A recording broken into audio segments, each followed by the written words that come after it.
ইটাসের দাম 120 টাকা। এই সাহেব ইউসেফ বস্টন ইউসেফ তুমি দুটো দিয়ে ইউসেফ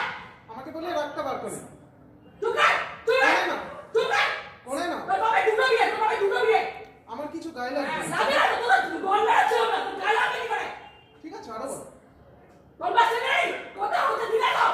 আরো বল জায়গা করে আরো বল আমি নড়ছি না